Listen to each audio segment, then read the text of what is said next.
J'ai voulu être présent par rapport aux thématiques qui sont développées. On parle d'innovation. Il est question aussi quand même de parler des relations entre les citoyens d'Europe, les citoyens d'Afrique. Et là, vous avez des acteurs qui viennent de divers horizons. Il n'y a pas que des politiques, il y a aussi des talents d'Afrique, des talents d'Europe.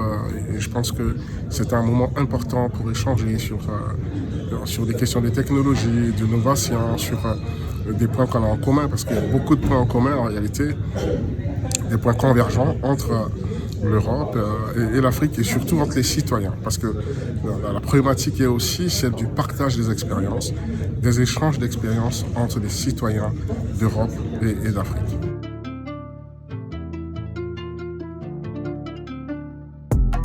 Mais le Congo se porte très bien. Le Congo a une ressource importante qui est la paix, parce que sans la paix, il n'y a pas de développement. Le Congo est en train aujourd'hui de diversifier son économie à travers son PND. Donc il y a une économie, il y a un processus qui est lancé de diversification de l'économie. Déjà là, on est en train en termes énergétiques, il y a le pétrole, c'est vrai, on est en train de développer le secteur gazier, aussi pour le transformer en énergie. Donc le Congo est dans une dynamique agricole, dans une dynamique véritablement de transformation de ses produits et donc dans une dynamique d'industrialisation.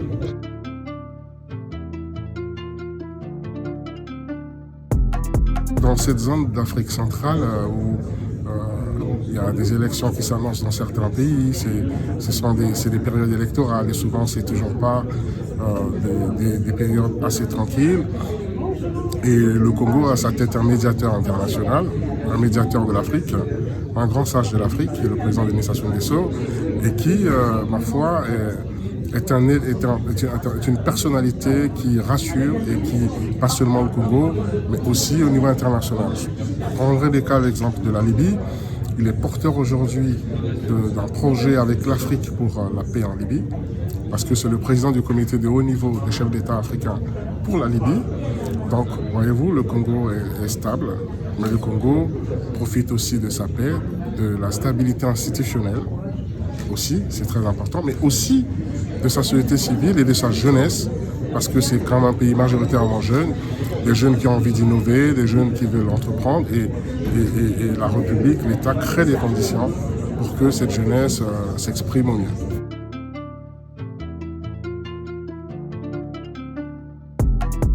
Le Congo, depuis les indépendances, donc depuis les années 60, le Congo a un partenariat assez poussé, assez avancé avec l'Europe. Mais le Congo fait partie des premiers pays qui ont reconnu la République populaire de Chine. Et donc a toujours eu un partenariat diversifié, a toujours eu des bons rapports à la fois de voisinage, mais aussi avec tous les peuples du monde. Et donc, c'est pas étonnant pour le Congo que d'avoir des partenariats, des partenaires de l'Europe, les partenaires de l'Asie, les partenaires du monde en fait. Donc, on s'enrichit aussi des autres citoyens, des autres États, des autres pays du monde. Donc pour nous, non, on a des bons rapports avec tous les peuples du monde et on l'a toujours eu. Le premier partenaire économique, c'est l'Europe. C'est le premier partenaire économique. Mais on a un partenaire aussi économique qui essaye d'apporter et qui est aussi en train de jouer, comme on dit, sa carte économique en Afrique, qui est la Chine. Donc, il n'y a pas un partenariat, c'est vraiment un partenariat global, mais qui prend en compte tous les pays, que ce soit au niveau de l'Afrique, les pays africains, que les pays européens ou les pays d'Asie ou du Golfe, par exemple.